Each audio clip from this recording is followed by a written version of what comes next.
Good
afternoon.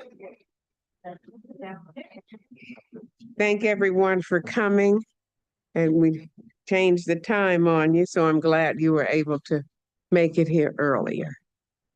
Thank you so much. So, Madam Clerk. Commissioner Baker McCormick has requested an excuse. Commissioner Marecki, Commissioner Anderson, Commissioner Colleen, Chair Scott. Present. You have a quorum present. Thank you. Next item, please. B, Chairwoman's remarks. I have none, but we do have some folk here that hopefully we will allow them later. I'm going to have to leave early, unfortunately. But I told them put their cards in, and we're going to talk about this resolution of mine. All right, that's about it for me. Next item. C, approval of the April 21st, 2026 meeting minutes. Moved by Commissioner Colleen, supported by Commissioner Anderson. All in favor? Please use your tablets to vote. Motion carried. Thank you. Unfinished. Next item, please. D, unfinished business. There is none listed. Okay. Next item, please. Moving to item 1 under new business, a resolution by Commissioner Scott regarding the environmental impact of the Hercules Materials Holdings LLC and Crown Enterprises concrete mixing plant, the Kronos plant in the city of Detroit. Yes, thank you. It seems like in all of our communities, we have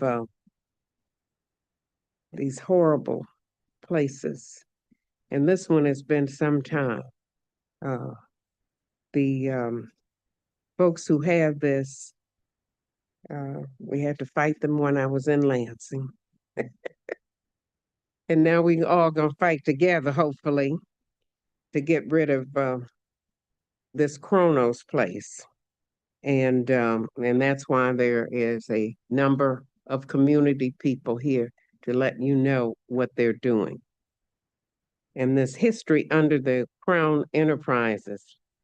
Crown Enterprises began constructing the plant without proper permits, resulting in a stop to work order from the city of Detroit. Later on, however, though, Detroit renewed their operational permit. It has excessive dust, noise pollution, heavy truck trafficking, concrete facility near neighboring schools, 6 miles within a 6 mile of Kronos children. Their young lungs. It causes asthma, chronic lung disease later in life, increased asthma cases in the area. Green spaces have decreased, less trees, coughing and respiratory issues by residents, breathing difficulties, decrease in property values of homes in the area. Median price of homes, 33,000. That's 27.8% from a year earlier, 20 to 24 per real estate defining, strong odors and unpleasant. Residents of the community would like the facility shut down based on their concerns. Kronos sits close to the Joe Louis Greenway in the area. The Joe Louis Greenway will be used by walkers and bikers. Kronos has been cited 8 times by the state for air quality violations. Kronos sites can produce up to 200,000 tons of concrete per year. And they just keep adding more and more. So I would hope that I could get my colleagues to support this resolution so that we can try to get better. You know, when we had that Detroit incinerator all around there when I was in the state Senate. And all of those kids around there, they could only play for a short time. And they were leaning up against the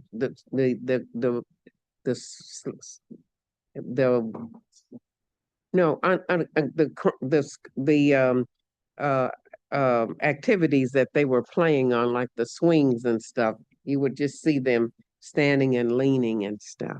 And it's just not fair for them to grow up. And these chronos just keep coming on. And, you know, this family has been doing this for a long time. And I mean the Maroon family. And so we need to stop it. So I would hope that my colleagues would help me with this resolution. Anyone wants to speak on this? Yes, go ahead. So I'm Googling here. Okay. So it's only been there since 2022. Is that right? The company? I'm not sure exactly when they came, but I'm sure that Okay. So I'm just wondering, is the city of Detroit done much with this? I am looking at a couple sites, but I'm reading through here. So are they involved with, you know, what are they doing to the company for all this I'm stuff? sure if we could let some of the residents talk. Reverend Boutry knows all of this, and she is here today to talk about this. Do you want to have them come up? I would love to if you all will allow it. As I told, I wasn't sure that I could ever say something now. Reverend Boutry? You can do whatever you like. All right. Okay.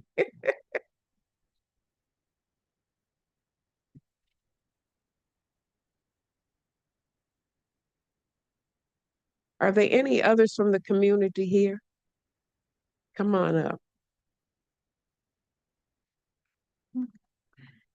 Yes, I'm on Zoom. My name is Maddie Good Fleming. morning. Thank you, commissioners. Thanks for the opportunity to speak. I am Reverend Sharon Buttry. I'm the board secretary for the Detroit-Hamtramck Coalition for Advancing Healthy Environments, and we work at the intersection of public health and environmental justice. To answer your question about the city of Detroit, yes, there are applicable laws and processes that must be followed. According to BSEED, Director Bell says that this company is following all applicable laws. There is no air permitting required by the state of Michigan because the amount of tonnage is under 200,000. So the fugitive dust ordinance that was passed by the city of Detroit applies. The company does have a fugitive dust plan, and according to BSEED, they have been following it. They're also required to have community engagement, or that's a good idea for any company, right? And they claim that they have community engagement. But we have Through Wayne County, there was ordered additional air monitoring in the area. There's an air monitor at Jerome and Moran Street, right at the northeast corner of the property. And today I'm bringing data that shows that this monitor between October of 25 and March of 26, there are several notable problems to be noted. And that includes, after a correlation review of the data during this period, it shows that the air quality at this monitor is measurably worse on Monday through Saturday. On Sundays, when the facility is closed, particulate matter at 2.5 is 30 to 50% lower than on weekdays and Saturday readings. And of course, that is not a coincidence. And also, after a correlation review of the data, the type of particles recorded at this monitor point to a dust source, not traffic or combustion. 28% of the days in this period were less than good air quality for that 6-month period. So that means 1 in 4 days the residents are breathing less than healthy air. Now these, for BSEED, what triggers a violation would be people calling in, reporting dust. We've had a number of residents since 2022, when this operation began, calling those in, providing multiple videos. It has not triggered violations. And so it's frustrating. And frankly, the people who were doing that the most have moved out. They were bought out by the company, their homes, in my opinion, at much less value than they deserved. And so we continue to organize and ask people to contact Improve Detroit. You know, I go by there myself. I've sent videos of dust clouds. We are noting, you know, the spikes that happen on this air monitor at those times. So this monitor also shows that when the wind blows from the direction of Kronos Concrete toward the monitor at Jerome and Moran, the particulate matter readings are 60% higher than when the wind blows from any other direction. And this has been proven across more than 47,000 measurements. And that says that this is a local source signal rather than a regional signal. We could do a much deeper dive into all that data. It's available through the Just Air group, and I have a lot of data, but it's very technical. And so as far as the city of Detroit, we continue to lobby city council asking for downzoning of this property. We feel that because it's in a community of color and low income, with many children, with 6 schools and daycares within a mile. I personally live within a mile of the area. After I go canvassing door to door in that area, I cough for days. Just imagine living there. It's not acceptable for the people who live there, who have legacy investments in their homes.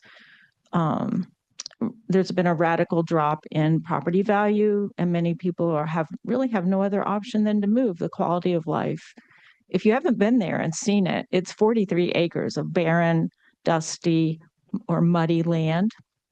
The company also sprayed an herbicide on the entire property. It's hard to find even a weed growing there. And it drifted over into the other properties of the residents and killed vegetation in their properties as well.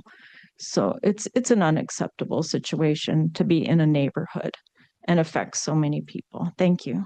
Thank you. I just have one more question. Certainly. So this resolution is really asking that the company initiates community engagement efforts. Right. They do have some community engagement efforts. They have a presence at the precinct meeting. They have reached out to a number of block clubs. They provided a free parking lot to a local church. When they tried to organize all the other local pastors, though, Reverend Lou Forsyth at Pleasant Grove Missionary Baptist Church stood up and said, no, this is not something that's acceptable in our community. So there is a community engagement presence, but they've never met with the 800 residents that we had sign a petition. We refuse to meet with them without an attorney present. We don't want them to just say, oh, we're working with you. We want real change. Yeah, so this is what this resolution is saying. You really want a communication with them, with the residents, and, okay. All right, thank you. Thank you. Commissioner Kleen? Thank you, Madam Chair, and thank you for bringing this resolution. This area of the east side, isn't this plant just down the street from our friends that handle the hazardous waste that gets sent out to the landfill in Western Wayne? What's their name? U.S. Ecology, Yes. Republic Services. Yeah. Our coalition has always been very active, opposing the hazardous waste expansion or handling. It is relatively close. They have a facility on Georgia Street near St. Cyril, and then another one at Ferry and St. Aubin. Yeah, and that's why, because I'm familiar with the one Georgia Street. And I knew this, Detroit is pockmarked with, from earlier days, Mhm. where we just set industrial sites down right in the middle of neighborhoods.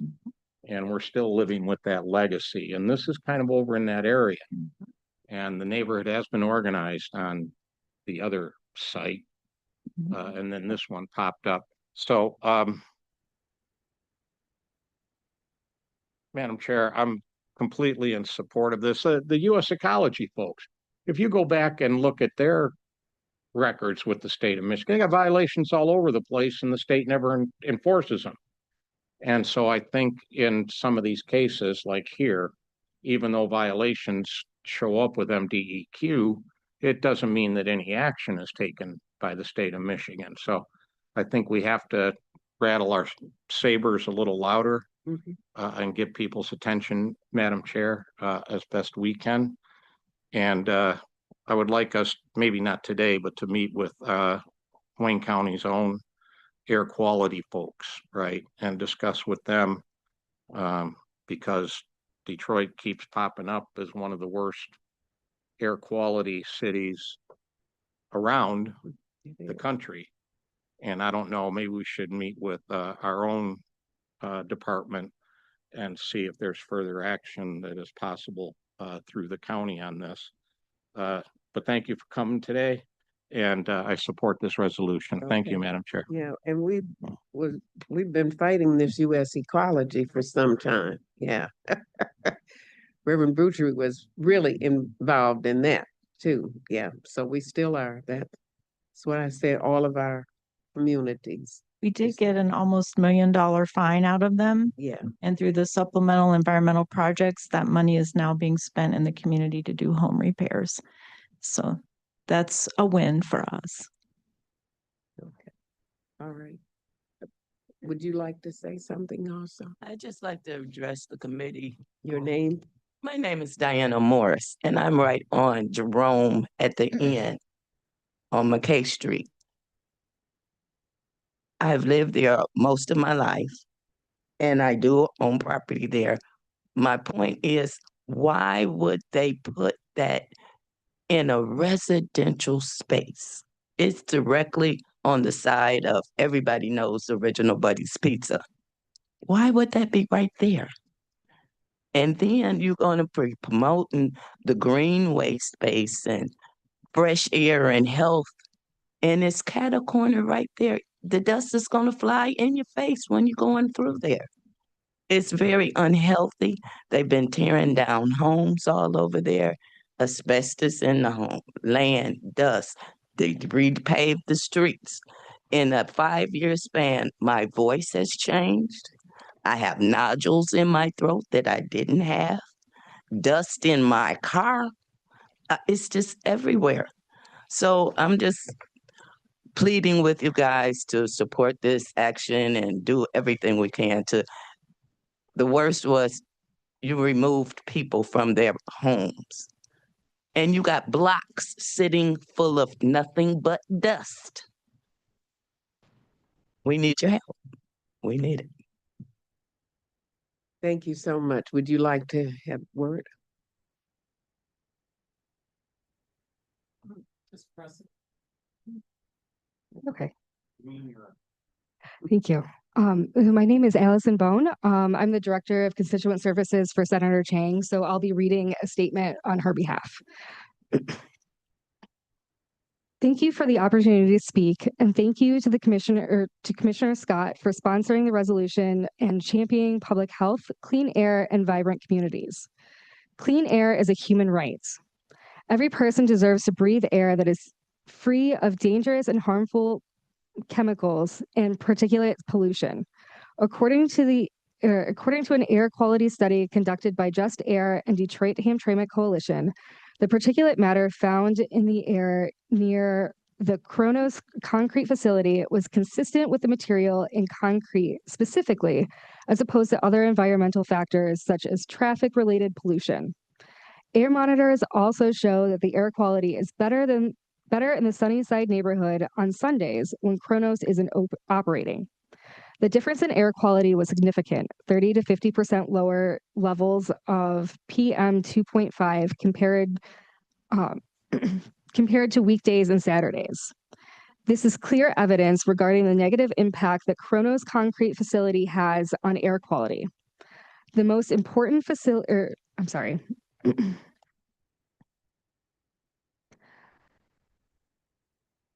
the most important evidence is the stories of the neighbors who experience respiratory issues because of this pollution. As the resolution notes, the Environmental Protection Agency stated that concrete mixing plants produce a significant amount of chemicals associated with respiratory disease and asthma and can damage people's lungs. The Sunnyside neighborhood was once vibrant, and the residents who remain deserve to thrive. And that begins with the basics: clean air to breathe. I urge the Wayne County Commission to pass Commissioner Scott's resolution and prioritize public health and quality of life of the residents of Sunnyside. No person should have to leave their community because the air is so polluted that it leads them to becoming sick. The air monitors of the Sunnyside neighborhood have produced clear and irrefutable evidence of the damage and dangers of Kronos. I stand with the Hamtramck Coalition for Advanced Healthy Environments and the Sunnyside residents and encourage you to pass this resolution. Thank you for your consideration. Thank you, and thanks Senator Chang, because she has been involved in this for some time, because we've had a couple press conferences where she was at. So thank you for being here. Thank you all. We appreciate you coming. We have two more people on Zoom. Oh, okay. All right. I understand we have a couple people on Zoom. We have a Dr. Maddie D. Fleming. Okay. Ms. Fleming? Good morning, yes, ma'am. Go ahead, please. Good morning, Madam Chairman and everyone. My name is Maddie Fleming. I live on Moran. I can walk to Cornell's in less than 2 minutes. I've been living on this street in this community. This year will be 27 years. I was hospitalized with asthma exacerbation. I haven't had an asthma attack since I was 8 years old. I'll be 68 this year. I woke up one morning, I thought I was about to die. They hospitalized me and they told me it came from gravel. I had been around gravel or something like that. And they asked me, was any gravel or anything around me that could get down in my lungs? And the only thing I could think of was the cement company. And now I'm up under a pulmonary doctor. I have to see him every 4 to 6 months. I've never been under a pulmonary doctor before in my life. And I am forced to move. It's not that I want to move. I am forced to move. The value of my property has totally went down. It's hard for me to even sell my home. I have did everything that I could to beautify my home in the 27 years that I've been here. And my house been on the market for 30 days. And people just don't want to buy any property in this area.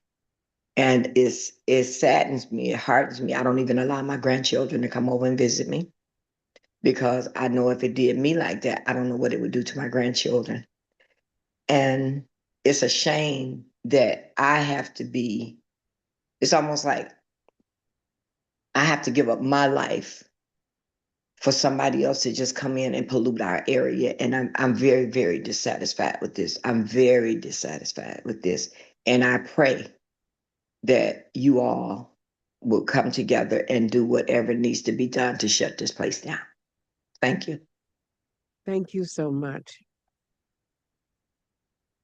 We have a Kylan on Zoom. Hello, everyone. My name is Kai, and I'm a resident of Detroit, also speaking out against the Kronos concrete facility, and kind of adding on to what Reverend Butchery mentioned of just the fact that 1 in 4 days have shown unhealthy air quality, and that's unacceptable considering that there are 6 schools and daycare centers within just a mile of this facility. And I can say personally, I don't live in the area, but I actually worked at a school all of last year, just 10 minutes away from this facility. And 80% of my students were considered chronically absent, which means they missed over 25 days. And I even had some students that were chronically sick to the point where they would miss, I think, 40 days just that year. And there's many factors to this, of course, but I can say that they would regularly tell me that it was because they were sick and their main symptom being coughing, sneezing, watery eyes, even when they otherwise felt perfectly okay. And nearly every student in that classroom told me they had some form of asthma or they thought they did. And I believe many of our students who are struggling already for a multitude of reasons are also being affected by poor air quality. And I'm someone who struggled with asthma my entire life. And I was actually hospitalized 20 times before I was 10 years old. And so I understand how damaging poor air quality can be for a child's quality of life and also their education. So yeah, I asked that this facility no longer be exempt from the many things that should be protecting the residents. Thank you. All right, thank you. All right, I appreciate everyone's comments on that. And so now we will have a vote. Commissioner Colleen. And Support by Commissioner Anderson. okay, supported by Commissioner Anderson. All right. Thank you. All in favor? Aye. Motion carried. Thank you. All right. Thank you all. Thank you for being here. Okay. So we're past this, and now this will go to our full board. All right. Thank you. Next item, please. Item 2, forwarding a status report on Will Wayne initiatives. Is there someone?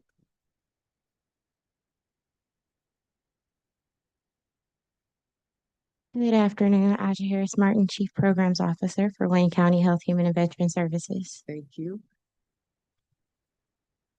All right, so the report you all have before you is our normal kind of budget ordinance report, just reporting about several of the programs, one of which I think was mentioned earlier here today, our Air Quality Network program, medical debt relief, Will Wayne Stations, which is our Narcan machine, our Vision program through Vision to Learn, in partnership with them, our Will Wayne Fresh Trucks, Will Wayne Coats for Hope, and then our Wayne County RX Kids program.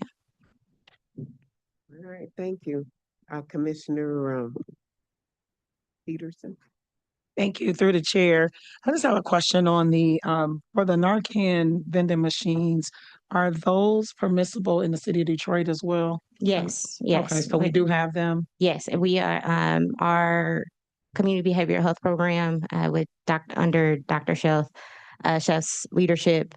They partner with Detroit's kind of overdose team, some of which are in the health department, but then it's also kind of in their mayor's special projects office. So they collaborate with them to ensure no duplication and kind of widespread access across the city. Okay, because I know it mentioned that you all were looking for feedback from commissioners in terms of where we could put those. And I'm not sure if I could get a list of where some of those are, because I'm thinking also like our bus terminals, in addition to hospitals, and train stations, bus stations, things of that nature, because we know sometimes there are people who find themselves using those spaces as their place where they kind of live of and do some of the things. So I don't know if they're there already, but I would highly recommend that we look at those locations for our Narcan vending machines. Yeah, absolutely. I think that was mentioned when this contract first passed around 3 years ago. That predates me as well. But at that time, I think we were trying to partner with SmartBus to get some of those on the bus stations. I know we hit some stalling with that, but it's a perfect time to kind of bring it back up now that we have some data to kind of prove it and back it, and there's more people willing to accept Narcan and Narcan machines. So I'll definitely take that back to the team. And then related to the locations, in overdose.wayne or in overdose Wayne, that has a list. I don't want to provide you all a list, like a hard copy, because there's a new site every day, almost at this point. And so that has all of the locations that we have here. And then the state of Michigan, just a shout out to our HHVS team there. They are now kind of adopting our branding campaign. So there will likely be kind of like a Michigan-wide kind of map location, building off of the amazing work that we've been able to do here. Okay, so I'll get those. And then, Madam Chair, one more question. For the Coats for Hope. Mhm. And I know I was really proud to take some of those out in my district, in District 5. I wish we didn't have a need for that, but we know that we do. And so I know it says that all of those, the dollars have been spent, and the program is, the contract is through August. Mhm. So in looking at potentially renewing this, Mhm. I was curious because it said that the next season or cycle, if we do this, there will be a more concentrated effort on high need areas. And so I'm just wondering, I thought those were the areas that we hit this time. Are there additional areas Yeah, that we missed? there's a few additional areas related to that are like kind of second tier high need, Okay, that we will kind okay. of try So to it's the next primarily focus. layer. Yes, it's the next layer beyond kind of the first. Okay. And then the last question, I know not on the committee, but I love coming to the All right. committees to ask all the questions. For the RX kids, so it mentioned that 2.5 was distributed, but there's still some outstanding invoices. Do we know about how many, what Yes, that dollar amount is? Yep, I just got the invoice Perfect. last week. Let me let you all know right after this, because I Okay. think Okay. or I can pull it up kind of quickly. We are processing the invoice now. Yeah, over 1,200 families. I mean, we know that RX Kids, I'm so excited that the city of Detroit is also supporting this program. So now I think we have this comprehensive space. And I think the governor, when she did her presentation, she last mentioned there were about 29 to 30 communities who were a part of RX Kids now. So- There are now 60 as of Monday. Wow. across the state of Okay, Michigan, that yes. was just February when she Mhm. gave that number. Okay, Yep. so now we're at So, 50. yes, the entire UP, a lot of kind of other rural areas across the state of Michigan, which, we are in kind of a maternal health crisis right now. A lot of hospitals closing their labor and delivery unit. So they've kind of been able to use that money to concentrate around those geographies as well. Outstanding. Thank you. Thank you, Madam Chair. If you can give it to Yeah, me. that invoice was 93,000. Okay. Thank you. Commissioner Khalid. Does it work? Yeah, there we go. Thank you very much, Madam Chair. I love this report every 2 weeks. 2 weeks. Huh? No, we don't report about this every 2 weeks. I feel like I see y'all every 2 weeks because I'm begging y'all to pass a contract every 2 weeks, but no. I get numbers at each one of these meetings. Yes. Yeah, and it's lovely to see. Now, we've talked about Just Air today. Mhm.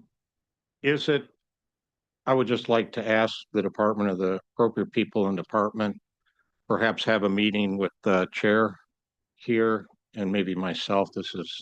I'm an East Sider as well, to discuss what the county role is or Mhm. could be. And we can just explore, right? If the county has a way to also, levy fines or whatever. Is that possible? We could arrange that meeting? Yeah, I will kind of sync back with the county executive team. I know the county executive is definitely interested in this as well. I know you all have recently talked about that at the Tri-County area, so it's something that he continues to mark on us. The Just Air contract is expiring at the end of this year. Yeah. So we're currently working on a renewal, and it'll include a lot of the things that were mentioned today around what we can do. I think in addition to our air quality network and the data availability, we've been working very closely with the University of Michigan Law Clinic to investigate kind of what the air rights were and kind of the history beyond. So if we can have a when it meeting moved. with this committee and this committee chair Mhm. and other members, just to go over all of those things, Of what course. kind of work has been done and what we're looking at for the future. So that would be good. Also, on the medical debt, Mhm. I see in the first 3 months of this year, we retired another $500,000. Yes. So the county has retired somewhere around $58 million of medical debt of county residents, which is just wonderful to see. And the last one on RX Kit, you know, they've been getting a lot of publicity. Not only have new communities come on, and by the way, the UP is dirt poor. Yeah. The UP is dirt poor, and it has been right in the crosshairs of our rural hospitals going away. I know people up there have 3.5 hour drives to hospitals now. Some 6 if it's a complicated pregnancy, unfortunately. Yeah, yeah. Or they have to go to Wisconsin or something. Yeah. But there's been a lot of reports on the success of this program. So for the next report, could I ask that if you could include a couple of the newspaper clippings from around the state to say, hey, we've had it now in Flint for however long it's been, and these are the results, because people are concerned, oh, you're handing out free money. And so the follow-up to all of this, since this program has started, has demonstrated that it's gone to the needs that are specified there, that folks have a little less use of like emergency needs for food or whatever, and help people be sustained. So if you could add a couple of clippings, either local from around the state that show now that it's been operation, what it's actually doing. Yeah, absolutely. And then our first quarterly report for fiscal year, our budget ordinance report for fiscal year 27 will be a year in the RX Kids. So we'll have our own personalized data as well, Yeah. but we don't get that until a year in the contract. So, yep. But for this budget, yes, we can absolutely great. include that. Thank you for the report. Thank you, Madam Chair. Thank you. Thank you. That was excellent. Commissioner Reckey? Okay. Thank you. Thank you. Thought your hand went up. No. Okay. All right. Thank you so much. I need a motion and support on this, please. All right. And support by Commissioner Anderson. Supported by Anderson. All right. Thank you. Motion carried. Please vote using your tablets. Okay. Motion carried. Thank you. Next item, please. Item 3, forwarding report on activities of the Cooperative Extension Services Program, comparing the results from fiscal year 2023-24 to 24-25. All right. Thank you. Good Okay. afternoon. Good afternoon. Thank you for being here. Yes, thank you. Dr. Brianna Eccleston, Director of Public Health Division at Department of Health and Human and Veteran Services. And we are here to present the comparison results for between fiscal year 2023 through 2024 and fiscal year 24-25 with MSU Extension Program. We have partnered, Wayne County has partnered with MSU Extension for pretty much a century. This partnership has really just strengthened our ability to just reach out to our communities, help with the well-being and health of our communities, as well with their programming. We have seen over the past, in comparison, as you can see, from 2024 to 2025, there's been an increase overall in the participation of MSU Extension's program. So I will let Director Richard Witten just explain that to you as well. Thank you. Good to see you. Been around quite a while, like me. Exactly. I'm starting to really feel like an old timer. I think my time is winding down too. So I feel like I'm getting close to the end. But the reality is we had a good year, and that's not easy to do because in the last year we lost 11 staff people. Yeah. We lost all of our SNAP people. That was 9 positions. We just lost 2 educator positions, one for financial literacy, one for early childhood education.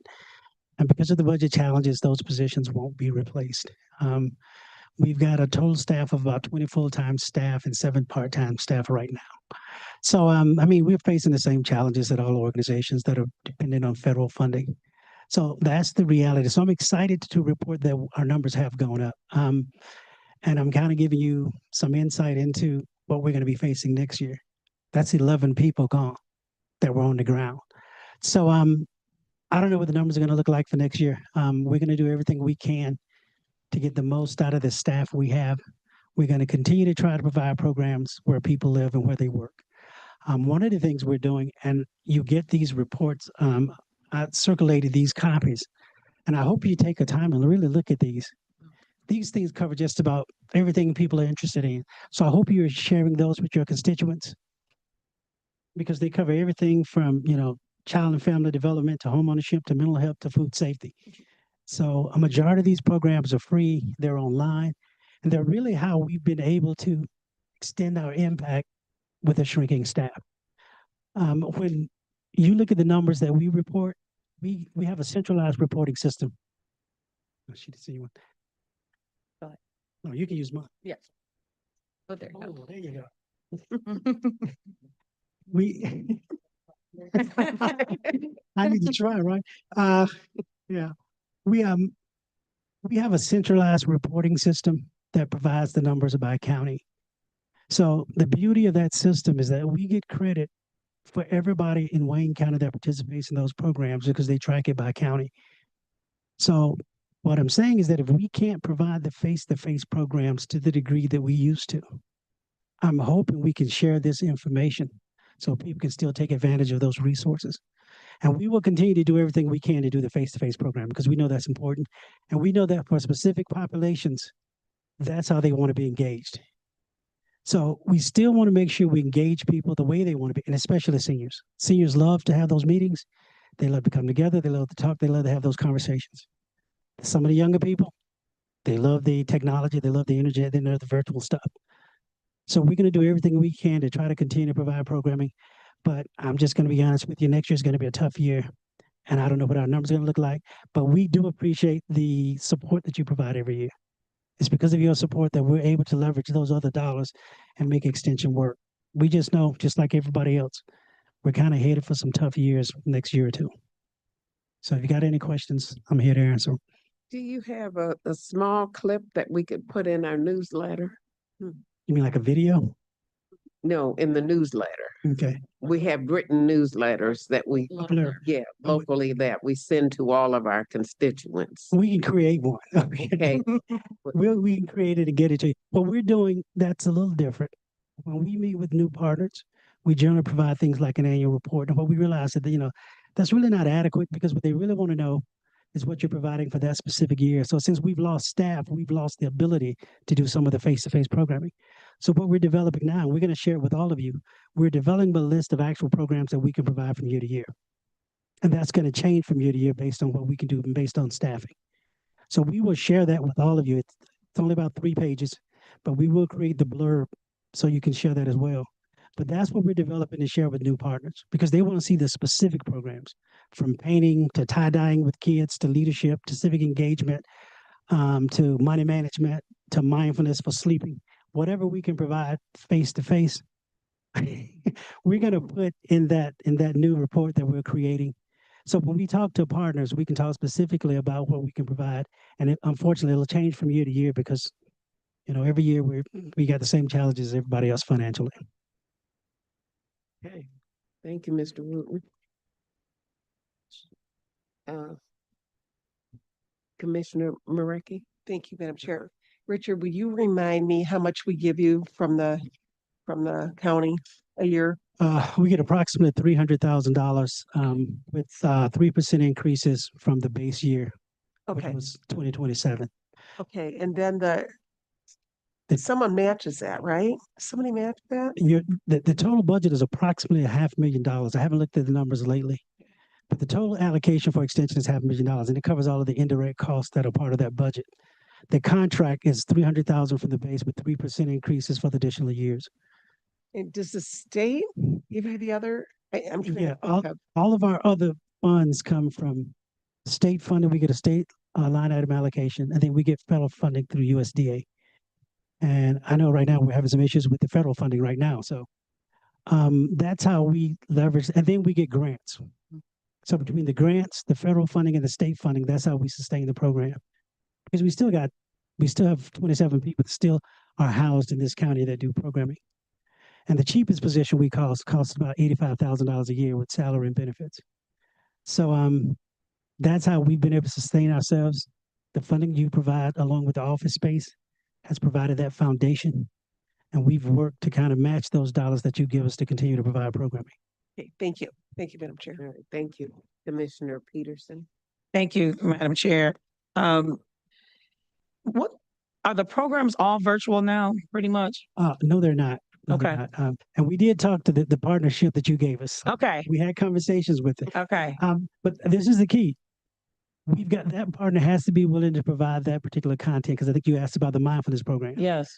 We couldn't get them to engage on that particular topic. So if Okay. they've got other topics they want us to follow up on, you just give me a phone number and a Okay. contact, and we'll reach out to them for that. Because what we're going to do, that new document I'm creating, I can send that directly to them, and they can see line by line the specific programs that we Okay. provide on a face-to-face basis. That's great. And then what does marketing look like? Like when I think about this Adulting 101, not sure where this was when my children were becoming adults, but what does that look like for seniors? Because seniors in high school, because it's talking about them leaving for college or getting out on their own. So are there partnerships with different school districts within the county that could speak to, because all of the schools have these senior groups. Are there partnerships, or what does marketing look like? You mean our marketing? Yes. We really don't have dollars for marketing, to be honest with you. Okay. We really do lean into our partnerships. Okay. To help us market the programs and help us to make those connections. I got you. I'll speak for myself. I'll do more in that space, because I think that there's a natural partnership when you're talking about some of these with seniors in the community and seniors in high school. What does that look like? And I think my colleague and I will be looking at the mindfulness on sleep. Like, we'll be trying to figure that out too. It's interesting. It's interesting, but that suite gets more requests with the seniors than any other programs that we offer. So people seem to love that mindfulness series. Yes. Thank you, Madam Chair. All right, thank you both. Commissioner Clean. Thank you, Madam Chair. And good afternoon, Mr. Wooten. Good afternoon. Boy, you said the magic word, budget. The money that comes from the feds through the USDA, is that because, do you get that directly, or does that come through Michigan State? That comes through Michigan State. Because it is a land grant university, and that's why the feds support it, because the feds created land grant. Yes. What about, and how much of a cut are you looking? Oh, when you say next year, when's your fiscal year? Our fiscal year starts July 1. Okay, so you're with the state. Yes. Then, the state's looking at their budget right now. Yes. Any discussion of help from the state for this budget? We it's a good news, bad news story, because we know the challenges the state is facing. We don't anticipate an increase, and we all know when you don't get increases, it's basically a cut. Yeah. Because your operating costs are going to increase whether you get an increase or not. So but if we're held steady, that'll probably be a better position than even the university, because we're a line item. Our budget is not specifically connected to Michigan State University. So we know that the state's looking at cutting funds to the university. Yeah. But we're hoping that at the very least we'll be held steady, and then we'll just deal with that reduction as our costs increase. But that's better than taking a direct cut. We know the budget hadn't been finalized yet, but that's what we've been told. Yeah, a lot of fingers want to be in that pot. 300,000 from the county. I seem to recall that not that long ago, 7, 8 years, the county was offering support of a $500,000 or maybe 600,000 to it was significant. And those were the glory days, Commissioner, to be honest with you. no, but I mean the county used to. Yeah, yes, Right. they did. And of course our budget season will be coming up. I mean, these programs that you run for people, the co-op extension has a far-reaching effect. So I think it's appropriate that in our budget, I think we just got a report from the equalization director that there's going to be somewhere on the order of $22 million of additional revenue coming in because property tax receipts are going up in the county. Seems to me 300,000 or so of that can be put to use because the things that you mentioned in here, 4-H has had a big impact on kids. And the Master Gardening Program has had a big impact on communities because you get trained as a master gardener, then you have to go out and do volunteer community work. So I think there's a lot of added value to what you're doing besides just the amount that's in your budget, what you're able to do and reach. So I'm looking forward to having some discussions in the county budget. We can't fix it all. But for you to be losing staff, hope we can ameliorate that or at least some of it. When we get to our own budget hearing, so I'll be back to you to look for a proposal of some sort. What can you do with 400,000? What can you do for that kind of amount? Because as you know, I've always been a big supporter of this program. It does wonderful work for people. And when you look at the wide range of activities they take on, how many people they reach around the county. So, okay, the magic word is budget. Yeah, also, Commissioner, just as a reminder, we operate on a 3-year contract. So the current contract that we're under will expire in 2027. Contracts can be amended. But they can be amended. I love that sentiment, Commissioner. Like they can. You ought to see my Oracle contract. But yeah, they can be amended. I understand that. So, and I don't think this is not earth-shaking money that, people are going to get, oh, we have a contract, we can't get off of it. No, I don't foresee that at all, especially all the good that gets done in the Wayne County community for what you're doing. So thank you for being here today in the report. Thank you, Madam Chair. Thank you for your support. All right, thank you all. Appreciate it. Okay. Need a motion on this? Yes. Push the magic button. Yes, okay, you did. Is that support from Anderson? Thank you. Please vote using your tablets. Okay, Motion carried. thank you. Item Okay. 4, forwarding the MEO turnaround time analysis report for the period of January 2026 to March 2026.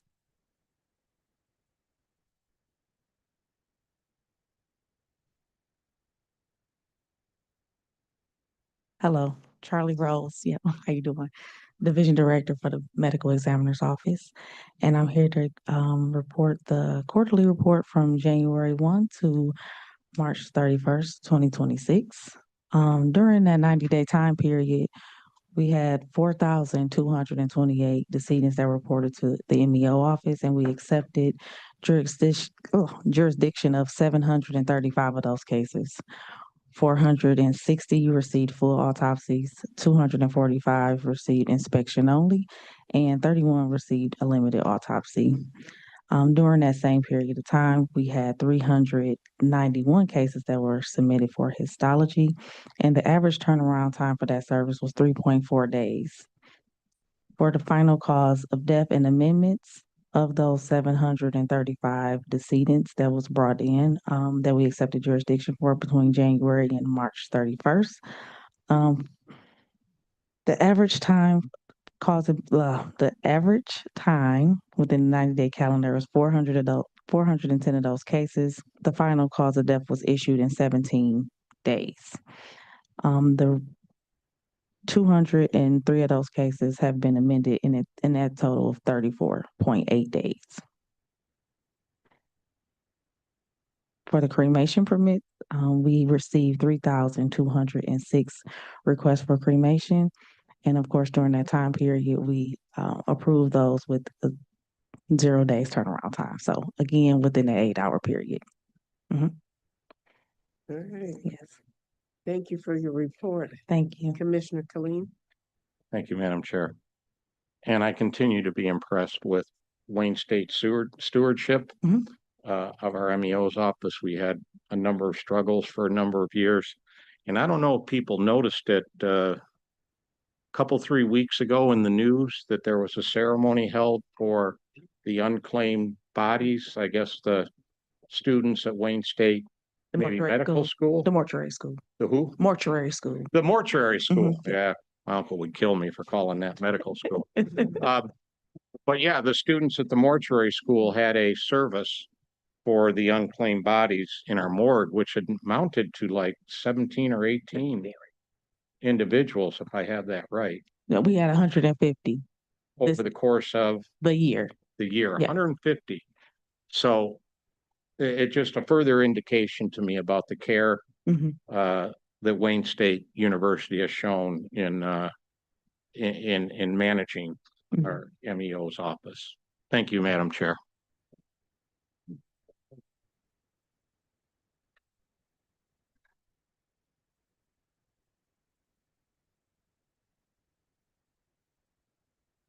Thank you. I appreciate that. I'm sorry, Commissioner Anderson. Beg your pardon. I just wanted to say thank you to Charlie for her help. And one of our residents passed away, and she was able to help me get in touch with the medical examiner's office. And I was going to ask you, the person that was going to follow up with me, I hadn't heard back from them, and that was as to whether or not he was going to be recognized as a veteran. I know for a fact that he was, but I know they have to go through the proper steps for his burial. I did go down and identified his body. He was someone that was a Vietnam veteran. He always went out and collected money for newspaper sales for the Goodfellows, and he just was just a terrific person. But anyway, the person I spoke to when I went to the morgue to identify his body, he had indicated he would reach out to me as far as when they got approval for the burial and everything. Okay, I'll find out for you. Yeah, if you could. Oh, yeah, absolutely. Thank you. And his name was Scott Olson. Okay, thank you. Thank you. All right. Thank you. Commissioner Marecki. Thank you, Madam Chair. I just want you to know that we approved elevators for you this morning. So that's going to be coming to full board. Oh, I appreciate that. Right. We will be happy. All right. Yeah, thank you. Thank you. We're always happy for the report that you give Thank us. you. Yeah, I appreciate it. Oh, thank you. Anyone else? All right. Thank you so much. Thank you. Okay. Move to receive and file, Madam Chair. Okay. Is there support? Marecki. Oh, you supported it. Okay. Thank you. All right. Please vote using your tablets. Motion carried. Thank you.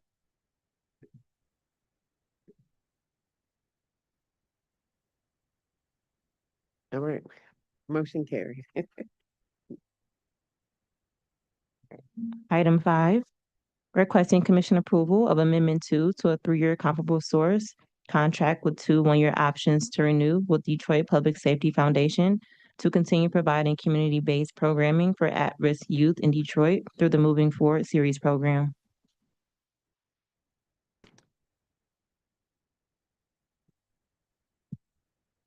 Good afternoon, Commission. Good Rachel afternoon. Davis, Yes. Department Director, Juvenile and Youth Services. Thank you, Ms. Davis. Good afternoon, honorable body. It's good to see you. Patty Good Kukula, Detroit Public See you, Safety Pat. Foundation.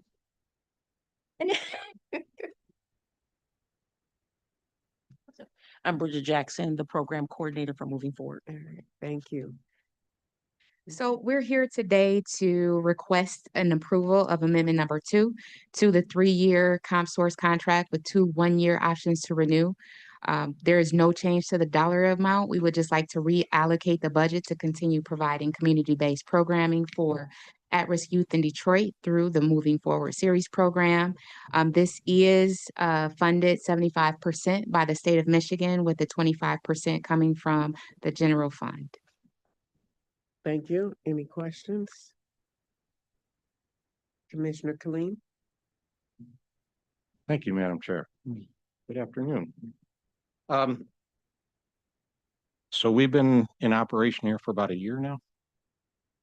It predates me, but it was about a year and a half. About a year. Oh, we started in the summer of 24 with this. Correct. So in looking at the paperwork here, I'm always interested in outcomes, and you discuss a lot of things about your program, and under outcomes, what you have are, I would say, aspirational, is what's listed, that 80% of youth participants will avoid any negative interactions with law enforcement. 90% of youth participants' parents will express satisfaction. Do we actually have the data that follows up those aspirational outcomes? Yes, sir, we do. And actually, Because I was looking for that. Where's the data? For this question. so yes, we do have the data for that. It is very aspirational. Actually, when I took this on, I was like, okay. But we have really done an amazing job with the youth that have participated.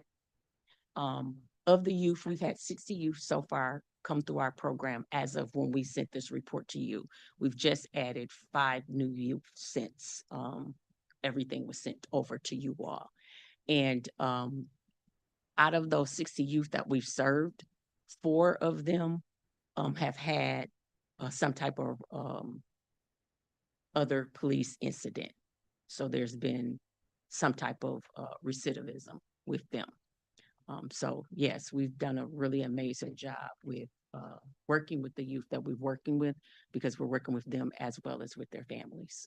Okay, because there was a question answer back and forth, and as I was going through it, some of it I couldn't make out what it was telling me.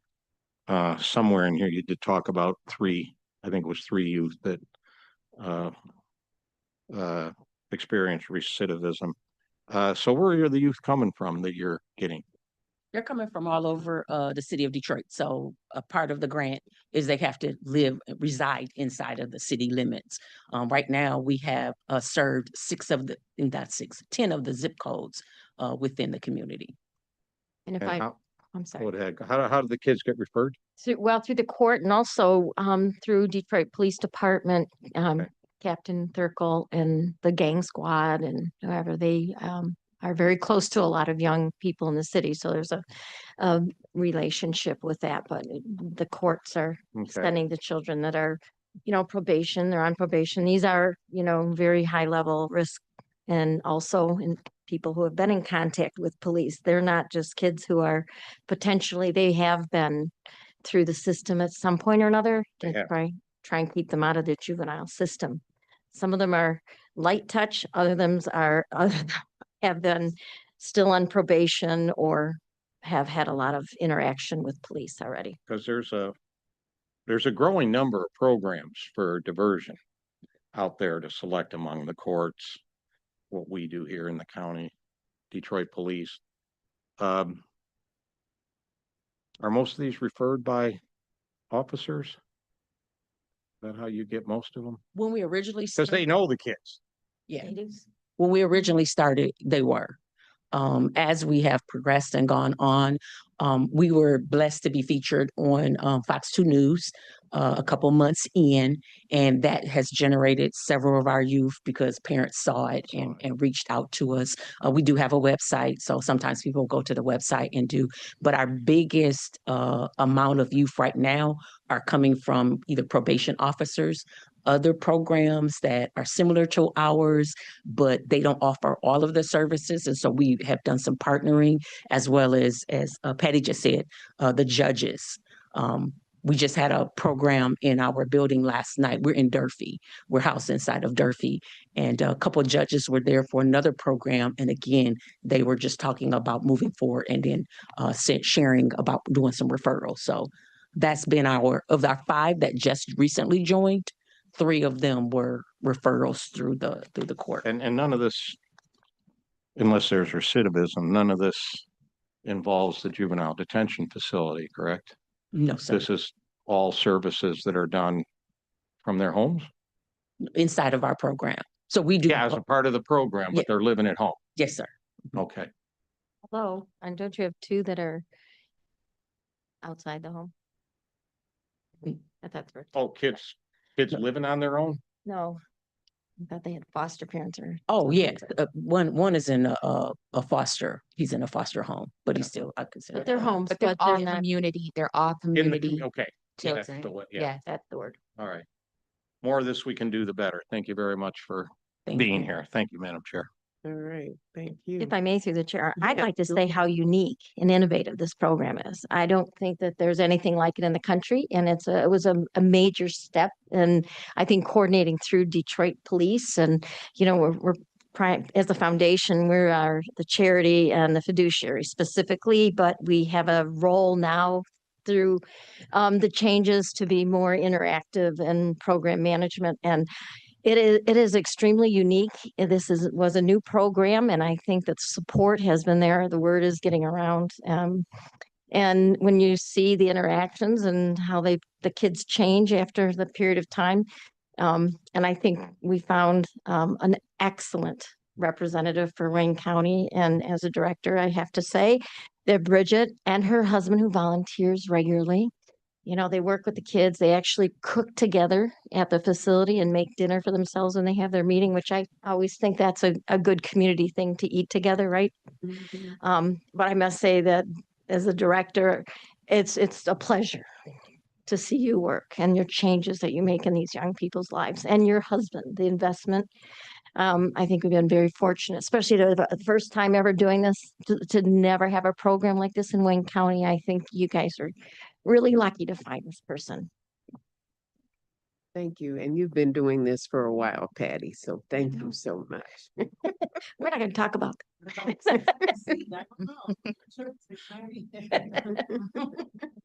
That's the hot seat. Okay. Can I give you a story? Really short, quick. You were just asking about, how impactful this has been. We have one student, I'll call him Jay, who again, is a foster care child. So he's already had a lot of at-risk factors and everything. And, he had an incident and he ended up going to JDF. He spent about 2 weeks in JDF. When he came out, he came immediately to the program. And when he got to the program, he said, I'm glad that happened to me, because that was the best thing that could have happened to me. He had made up in his mind now, okay, now I'm getting ready to do a change. He came to the program. He buckled down in school. He was doing credit recovery. He was supposed to graduate this June. He graduated in December.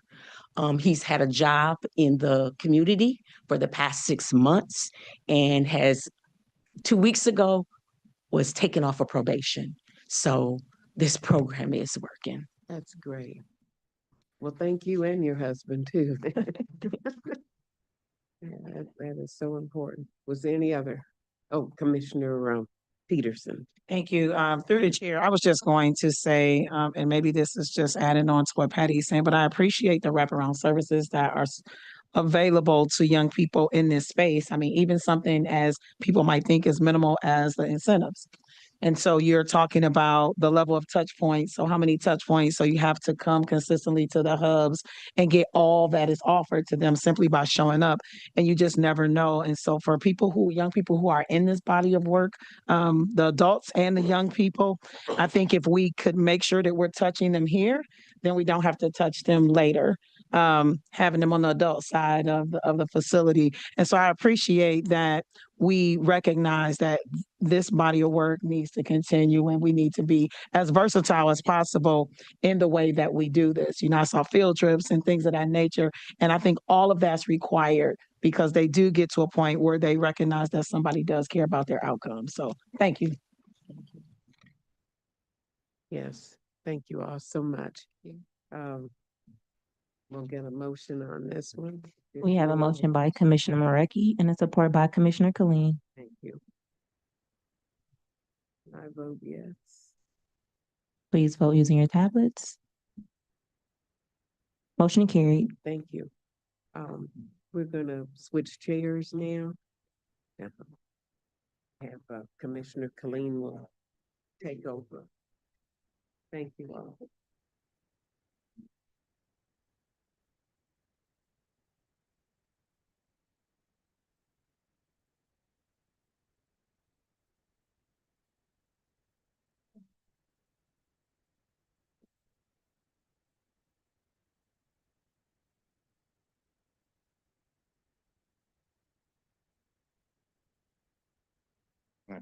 You got it? Better take this with you. Yeah, you better. Either you do or I do. And you don't want that. And you don't want to be no money. Yeah, it's probably true as well. Oh, ooh, I wasn't ready for this surprise. Yeah. Huh? Yeah. Yeah, I had heard about it. Yeah. Yeah. No problem. What we do. All right.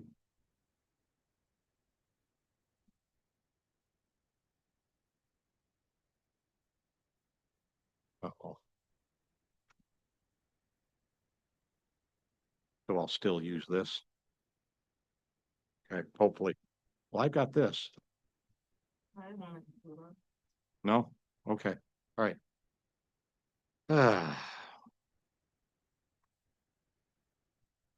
Things weren't complicated enough. We can figure it out somehow.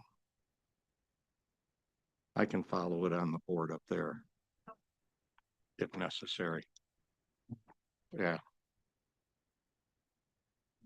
Technology not cooperating. Who would have thunk? Oh, it looks like we're here now. Yeah. All right, the busy Madam Clerk, I believe we're on item 6 on the agenda. What's next? Item 6, requesting commission approval of Amendment 5 to a classroom use license and service provider agreement with the one-year option to renew with Infinity Institute of Learning to continue to provide educational programming for residents at the juvenile detention facility.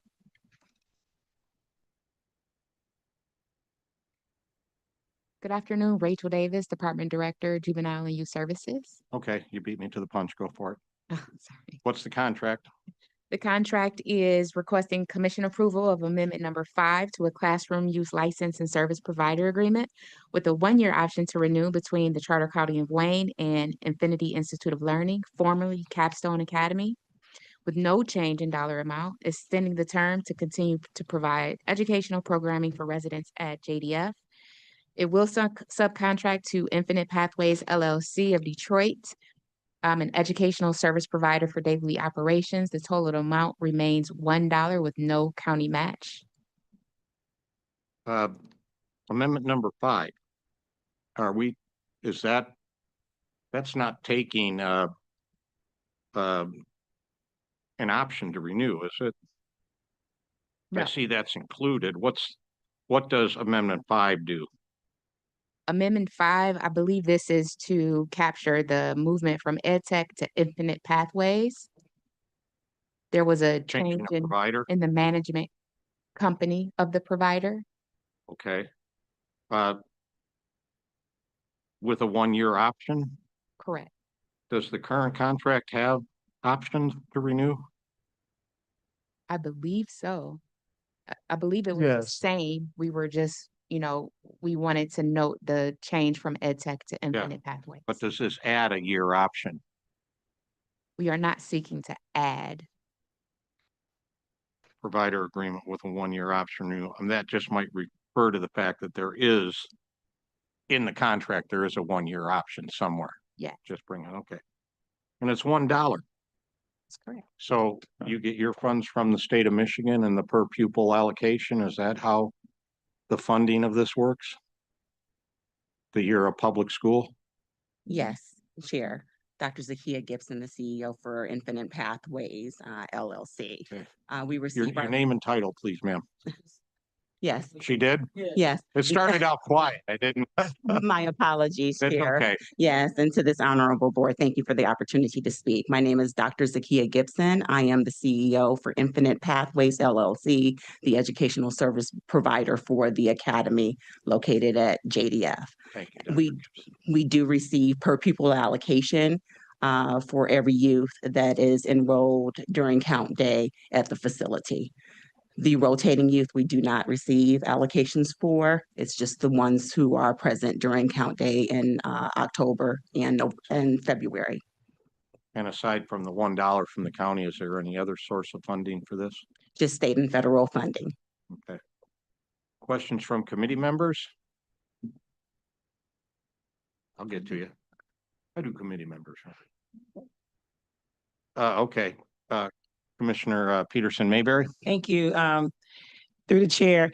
And so I wanted to I know oftentimes people are unfamiliar about the curriculum that is offered to young people when they're in the facility. And I know I came out and, coming from my previous role as school board chair, we have many conversations about what does it look like when a young person goes into the system?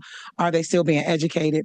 So can you just explain in terms of them staying on track and on task, coming into that space, still getting out, being able to graduate on time sometimes, or getting back into the school system and not really losing a beat, because we were constantly contacted about that. And so in this space now, I know it's a space that may not be familiar for most people. Absolutely, if I may. The program has metamorphosed into a on-track programming where youth who are with residents within the facility continue their learning. There's no pause. So as long as the youth is encouraged internally, intrinsically, and through our extrinsic forces, they're able to continue their education as long as they participate. We also give partial credits for those youth who are with us for less than 20 days. When they hit the 20-day or less mark, we're looking at their average scores and also issuing credit for that time that they have participated in classes. We have various tracks in which students have the opportunity to participate. We have our high critical youth who are enrolled under 12th grade programming, in which they have the option to enroll in our accelerated program where they have credit recovery and in parallel with their normal 12th grade classes. So they're able to catch up plus participate in their classes.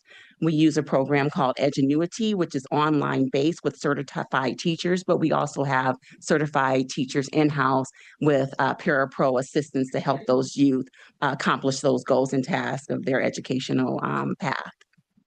Mm-hmm. You're very welcome. Yeah, thank you. Commissioner Anderson.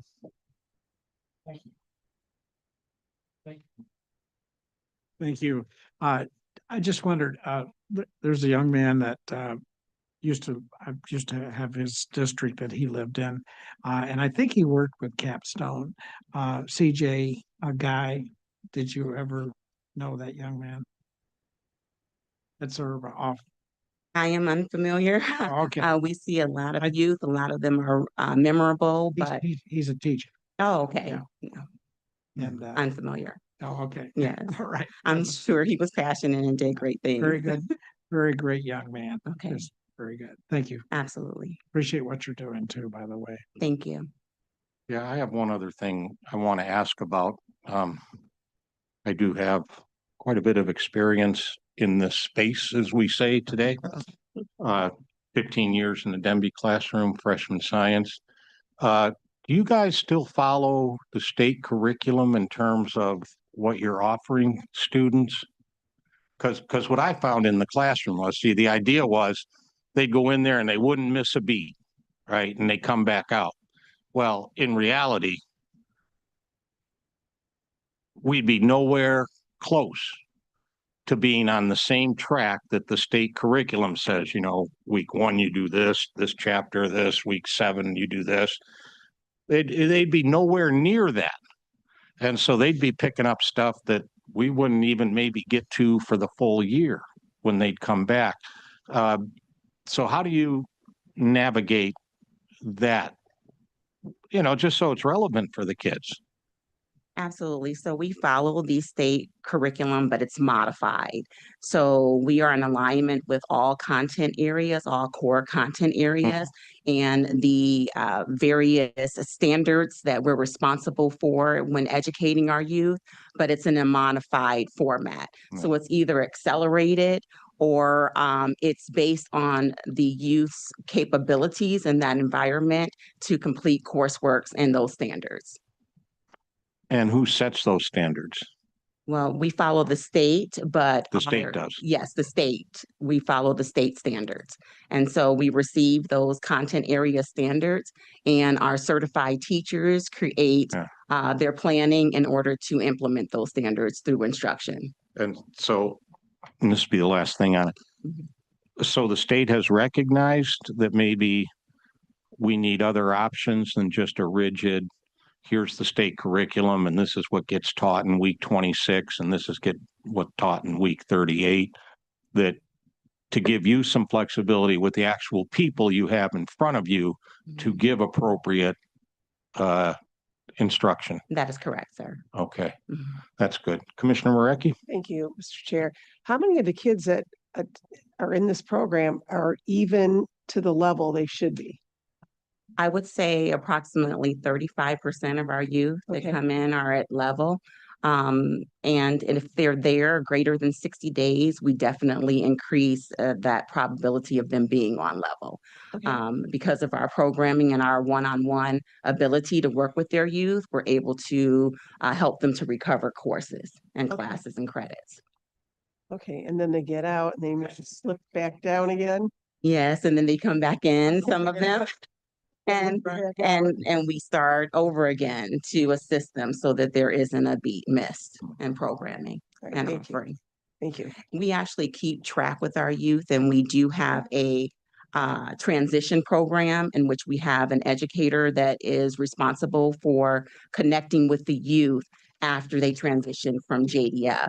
So we can maintain a relationship and ensure that, we know whether or not they're attending school, if they need support, and what to expect upon return if they do return. Of course. Let's see, I'm sorry. Okay.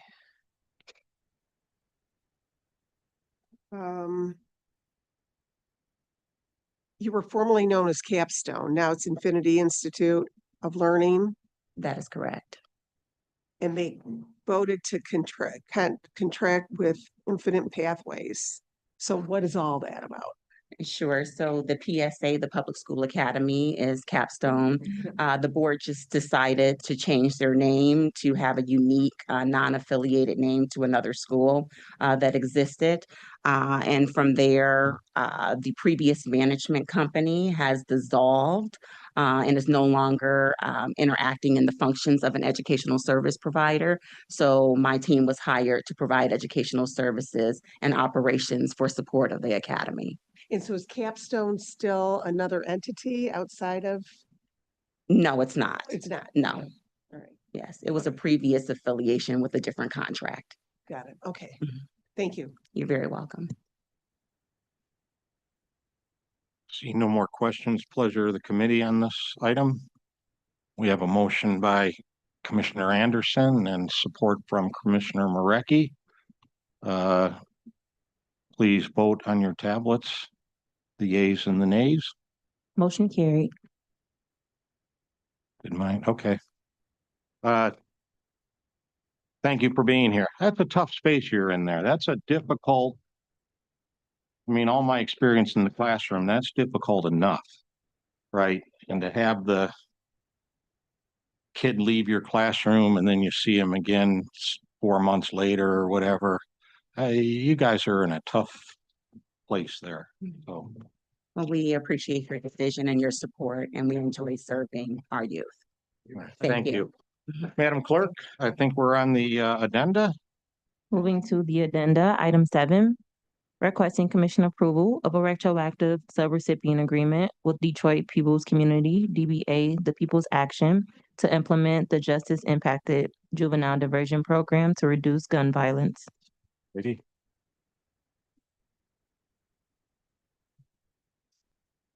Name and titles, welcome. Good afternoon, Department Director of Juvenile Youth Services, Rachel Davis. Yep. I'm Brandon Norris, known as Boo.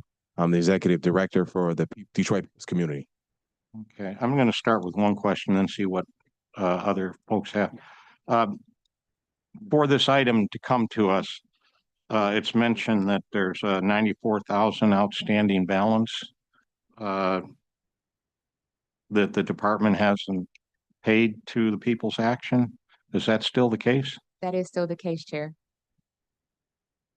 And council, what do we do about that? You pointed out that it's in violation of the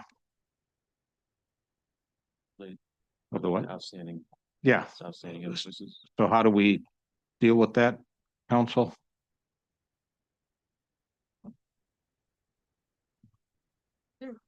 Through the chair to this honorable body. So as usual, this was a contract that got started prior to commission approval. I'm sure that any outstanding invoices, once this contract is officially approved, will be processed and taken care of. Assuming it's approved. The program started without commission approval. Yes, the program began May 1. Through the chair, if I may provide. Yeah, please, I'll Okay. take the next one. It's good to get these foundational stuff out and then what we're actually doing. So the agreement before you is retroactive because the required subrecipient contract was never prepared or routed under before previous leadership left, even though services had already begun. When I became director in September, I did conduct a full review. I discovered the lapse and began to work on the completed agreement. I worked to ensure compliance with MSP requirements, and JYS finally was able to submit the package for commission approval, which is what brings us here. So MSP has reimbursed the county for a portion of the services so far, but we cannot legally pay them, as you know, until this contract is hopefully approved.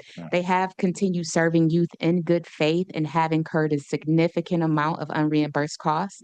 I have now put permanent safeguards in place so that this cannot ever happen again. Approval today would bring us into compliance and allow us to reimburse TPA. And it ensures that we can continue violence prevention services for justice impacted youth. So I'm happy to answer any other questions that you might have. So outstanding balance notwithstanding, the total amount is still 394,000 and the outstanding balance will come out. Okay, let's talk about the program then. Okay. What would you like us to know? Because now this is the formal adoption to bring them into the county. So what would you like the commissioners to know about why you want this program? So this program is very important to JYS and to the Wayne County community at large. It is designed to support justice impacted juveniles to reduce gun violence in the county. Adjudicated youth, when you say, you used another term in there. Did I? Yeah. I said the justice impacted juvenile. Yeah, justice impacted. Does that mean they're in the system? Some of them are in the system. Okay. All right, sorry. No problem. Yeah, we're taking pre-adjudicated and I believe adjudicated as well. It's been pretty successful. The kids are actually very good kids. They have built a camaraderie amongst each other and learn life skills. Even though we're not budgeted to do field trips, we've taken some of our unrestricted funds and gave them field trips. And in fact, some of the cases have been dismissed, but they're still coming voluntarily on their own. We have right now, 1, 2, 3, We have about three children who's been dismissed, but they're still attending the program because they love the mentorship, they love the training, the program that we're doing. But it's been pretty phenomenal. As thus far, we've been pretty successful as far as the kids that we do have not recommitted any, recidivism, anything of that nature. And what's the age range of kids that are participating? Do they young- get the kicked young- out after a certain age? The youngest one we have is 13 right now, and I believe that the oldest we have is 17. We do have one 19-year-old, but that one has just came voluntarily on their own. They haven't even been court ordered. You know, and I think one of the big myths out there, the really big myths out there, is that, well, a truth that is out there is that Detroit is full of great young people. Yes. There ain't a whole lot of thug life out there, despite what you might see on the 6 o'clock news and that sort of stuff. But it's, from my experience, and you heard it talk, it's just kids craving for an adult to give a damn about them, is what I see quite a bit. And when they get that and they're craving adult leadership, somebody, please, I don't want to, at 14, 15 years old, I don't want to be running my life. I really don't. I need that leadership from an adult. Is that your experience too, sir? That's exactly my experience. A lot of these kids lack male presence or adult presence in their life. Someone who can like be 70%. Probably actually about 90 Yeah. that we're dealing with. Well, yeah, because stepdads don't always and make the difference. Right. And just to add on to your point, we have had some that are unsatisfactory discharge where they wasn't attending the program. And a lot of it is because their parents didn't have the means to get them to the program. Yep. Or they wanted to stay home to help with the other kids. So a lot of that played a part where they didn't want to even able to attend and meet the needs of it. So a lot of it is to cry out for help, attention, and they're getting that at our space because we go beyond just the programming. We do outreach outside of those program hours, and it's been very effective. Because some of these kids have to bring income into the home too. They do. And well, yeah, it's one of the realities. Questions from commissioners on this? Commissioner Peterson Mayberry? No question, Mr. Chair. Just a comment. Very familiar with the People's Action and its work and seeing it in a variety of spaces from students who are in the school system as well as now in the juvenile system. I'm excited that when I talk to young people, some of the things that they say is it matters who is doing the work. And so you have individuals who have stepped into this space, but they also look like them a lot of times. And so oftentimes there's this narrative that is created, Mr. Chair, that you mentioned, but we see the other side of that. And so the transformation that is happening is like a butterfly happening because they've been able to get nurtured in a space. And so we're hoping that you continue the amazing work that you've been able to do. So again, that we keep them away from the system. The only way we want them to come back is if they are now a member of the People's Action where they are being a mentor to these young people. So thank you so much for all that you do. Keep up the great work. Thank you so much. And just want to comment on it. I appreciate those kind words. And we actually have one that's transferring to a mentor. His name is Devon. He's already stepping up. He's done amazing work. Yeah. Thank you. Yeah. Because again, having an adult that cares. Yes. Makes all the difference in the kids. Any other comments or questions? Well, so procedurally, we've lost our quorum. So we will move this forward as part of the committee report without recommendation. And that does not take a motion, correct? That we're just going to do that. So it'll be on full board next week. And thanks for the work you're doing out there. Thank you. Appreciate it. Thank you. Okay. Madam Clerk, what's next? Moving back to the agenda, F, such other matters as may be properly submitted before the committee. Nothing submitted. Next. G, public comments. Anybody on Zoom? We'll go to Zoom first, ma'am. Anybody on Zoom wanting to have comment? There are no hands raised on Zoom. Anybody on Zoom? Did we get any emails? No emails. So we did not. So we go to the room. Join us at the table, please, ma'am, not at the, and identify your identify yourself, and what the heck, we'll give you 3 minutes.